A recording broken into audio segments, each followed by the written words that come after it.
I'm Carol Devine, Interim Director for Blessed Tomorrow program at ecoAmerica. I'm filling in for Amy Feck Cruz while she's away on maternity leave.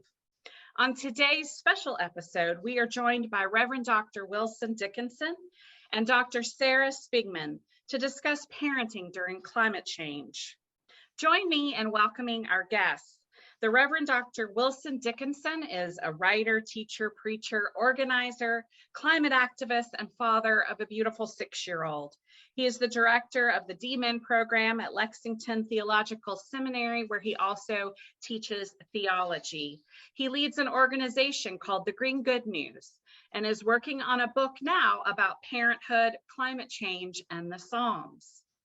Dr. Sarah Spengeman is a writer, blogger, climate change activist, podcaster, and mother of a 3-year-old. She hosts the podcast Hot Mamas and is also the Deputy Director of Communications at Energy Innovation and also on the board at Interfaith Power and Light. Both Wilson and Sarah are part of ecoAmerica's leadership circle. Welcome to both of you, and let's just jump right in. You both write and talk about parenting in the midst of climate change. Tell us how you came to connect those two subjects. Sarah? So yeah, I worked on climate advocacy before I had my daughter. So I was very much aware that I was having a child in the midst of a climate crisis and struggled with that in my decision to have a child, really. But the first time I really felt a real threat to my safety and my child's health and safety was in August 2020.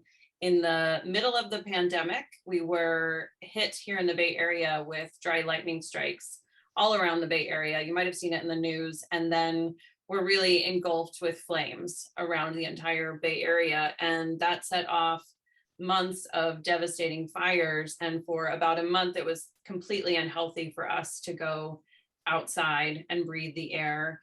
And it also coincided with an extreme heat wave, temperatures at about 100 degrees every day for about 10 days. In the Bay Area, no one has air conditioning. And we had to keep our windows tight.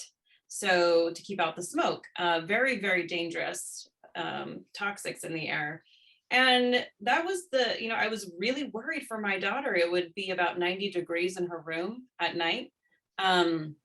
And I was worried she was going to suffer heat stress. And that's when I felt really the most alone and the most fearful, I think, that I have ever working on climate change. And my loneliness and the dark feelings I was feeling during that time was when I realized, in the midst of COVID, I needed to be much more intentional about creating connections and community to other parents who were parenting in a climate crisis, which is its own unique challenge. And that's when I decided to create the podcast that I host now, Hot Mamas, was to try and help other moms and other parents have a sense of connection, that they aren't alone in this.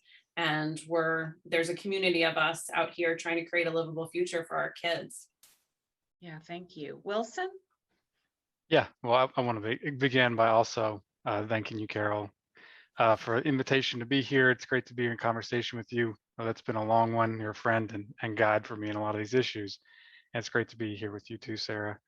And I kind of, I resonate with where you started, Sarah, where, you kind of, my ministry and work is centered on kind of striving for social change to address climate change. And so the connection's always been natural for me. And a lot of times that connection is one of anxiety, especially kind of when I'm laying in bed at night, and all those thoughts come in. But one instance that really connected a lot of dots for me was when our household took part in the Youthled climate strike a few years ago.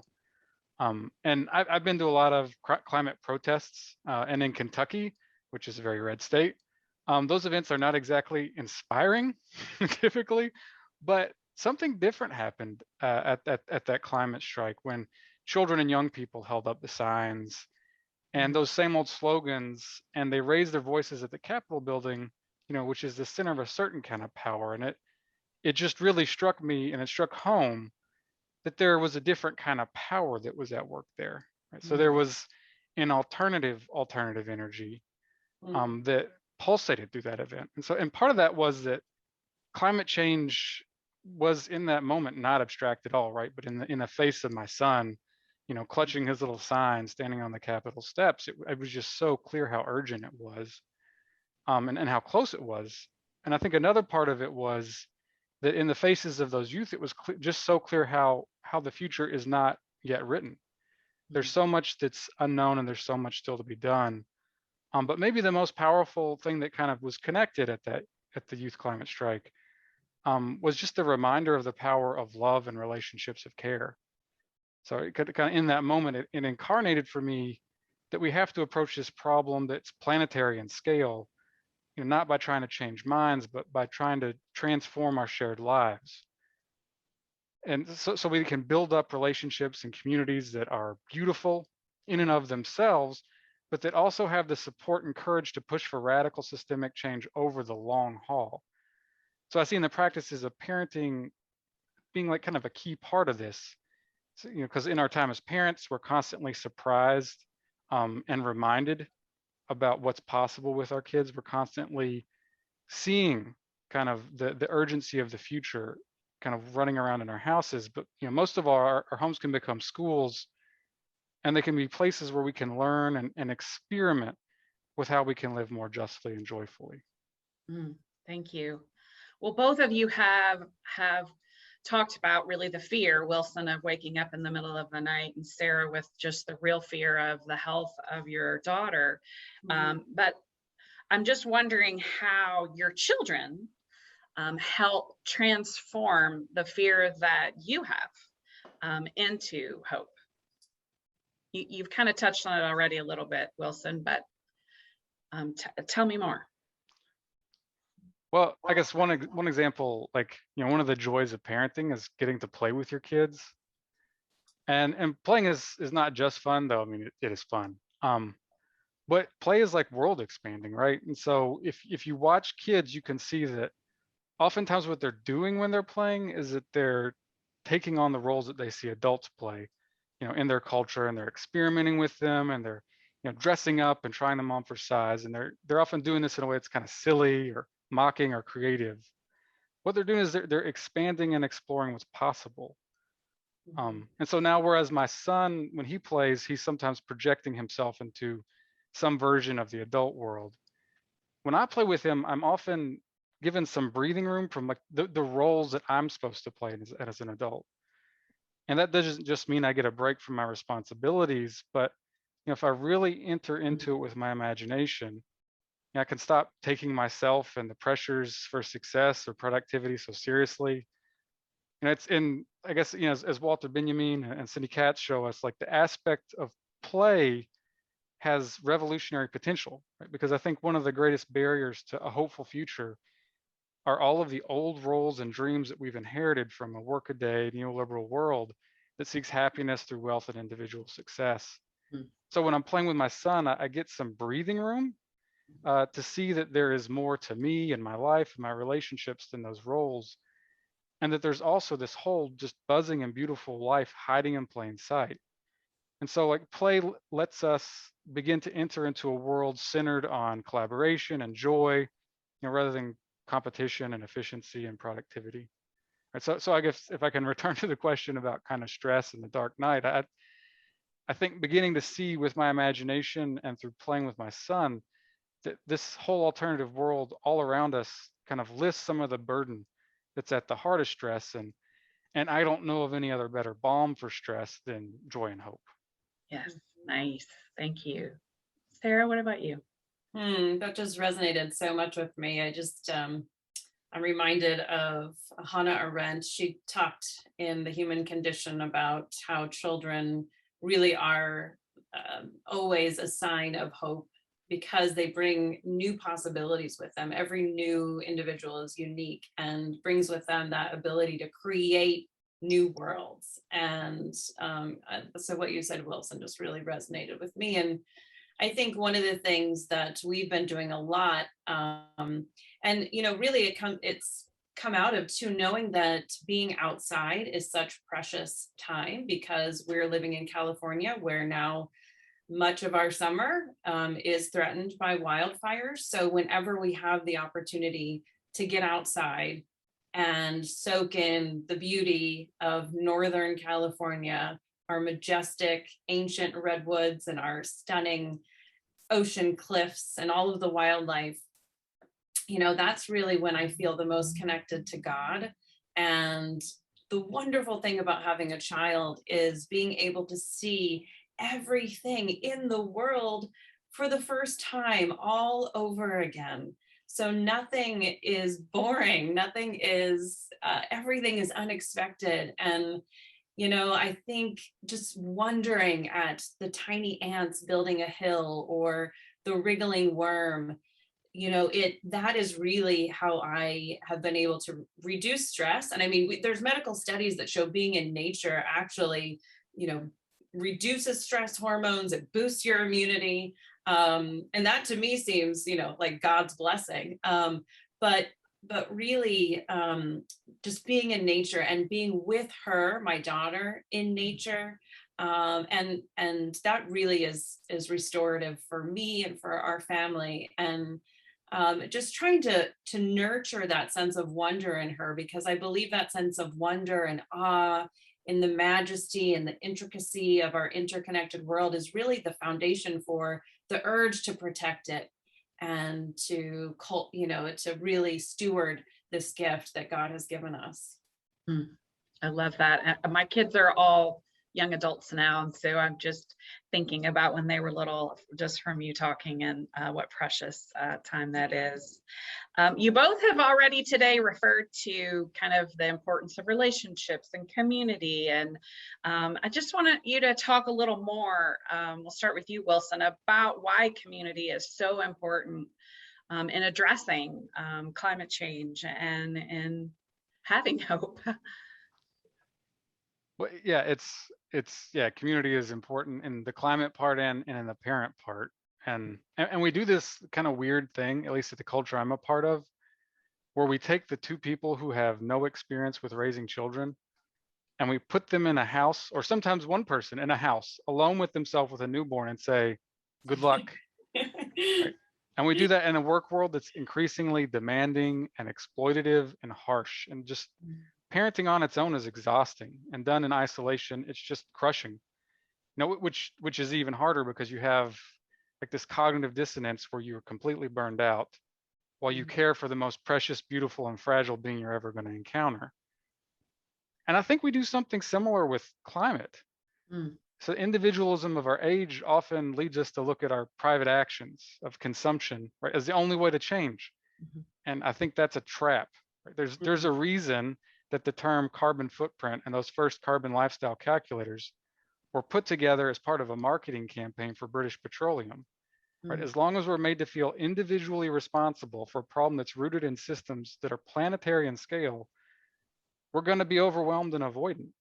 Right? Yeah. So I think this is where community comes in. Like in between the individual and vast systems, there's communities, there's households, there's churches, there's neighborhoods, community gardens, mutual aid societies, co-ops, movements. Right? And if we want to address climate change, we're going to need to build grassroots power for the long haul. And right now, the grass does not have roots for the most part. So a lot of our task is to cultivate the roots of grassroots communities where we can begin to embody and live out some aspects of the world that we want to see. And it's the same thing with parenting. We need extended networks of care to help nurture children.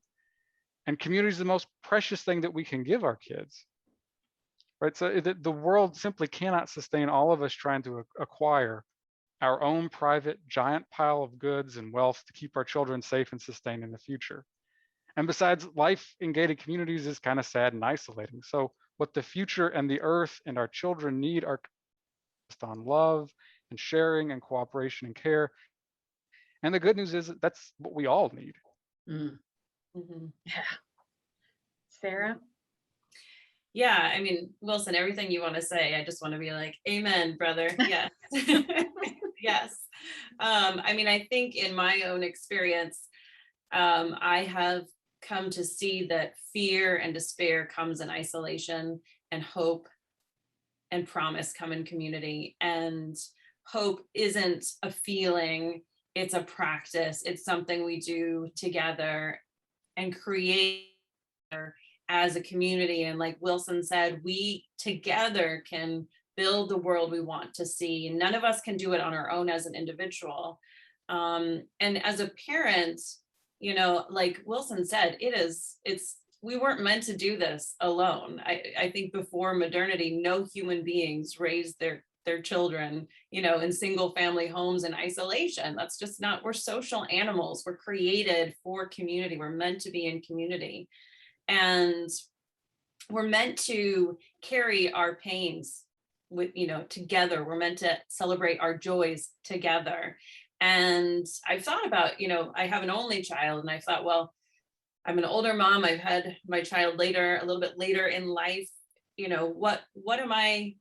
She won't have, you know, I have 3 brothers, and my mom had 7 brothers and sisters, kind of its own tribe there. But, you know, like, she won't have that. And what will she have? Well, I am hoping to teach her. I'm trying to teach her that she is embedded in a community. She's embedded in a faith community. She's embedded in a climate community, like Wilson talked about. We're part of a movement. And I'm hoping to try and teach her how to build and nurture those connections, and for her to reach out and sustain others, and to give to others and support others. And then also to let others help you. That can be hard in our society, where we are taught that we have to do it all on our own. We need to be able to ask for help. And so I'm hoping that I'm teaching her community building as an essential, you know, practice for resilience in this world. Yes, thank you so much. You both have mentioned faith, and faith is, I know, important to both of you. And so as we wrap this up, I can't believe how fast the time has gone, but will you just share with us very briefly how your faith informs how you parent in these times? Sarah? Yeah, I mean, I think I mentioned at the beginning that, you know, thinking about having a child in the climate crisis is something that, you know, I thought about and struggled with. And so I think, you know, just having a child in these times is itself an act of faith. It is living out our hope. And, you know, as I mentioned about being in community too, you know, my faith is in that community. My faith is that I am a part of something bigger than myself, much, much bigger than myself. I don't have to do it all myself. I can't do it all myself. And also seeing that community as being intergenerational, that, you know, I'm carrying forward what, you know, our elders believed in the creation of the beloved community. And we have, like Wilson mentioned, these youth who are incredible activists, and who are, you know, advancing climate justice in ways that, you know, older adults like myself, you know, have not. And they're, you know, so I have a lot of faith in that, in the intergenerational connections that we're building now. But also I want to help, you know, my daughter. I think when you have a daughter, or when you have a child, any child, you suddenly become conscious that little eyes are watching everything you do. And so it's made me much more aware of, am I engaging in a spiritual practice that's going to sustain me, so that she learns those practices? So for instance, trying to practice gratitude as a family, trying to practice mindfulness as a family, trying to practice communing with God through nature together as a family, and trying to pass on those spiritual practices to her in a really conscious, deliberate way. Yeah, thanks. Wilson? Yeah, I really resonate with a lot of what Sarah said, especially just how deeply she tied together community and faith and justice. And also just the experience of having the little eyes watching, right? But sometimes it comes out where, you know, my son will show me the faith that I'm actually living out. And that's not what I want to be telling him. And so I kind of oftentimes have to lean on my faith and spiritual practices to kind of be maybe led back onto other paths, right? Like what I was saying earlier, kind of about play. I think, you know how play like kind of helps us see and begin to enact and live into another world. I mean, I think prayer is kind of the same thing. Yes. Right? Prayer is an imaginative act, and at its Mm. best, it's playful and revolutionary.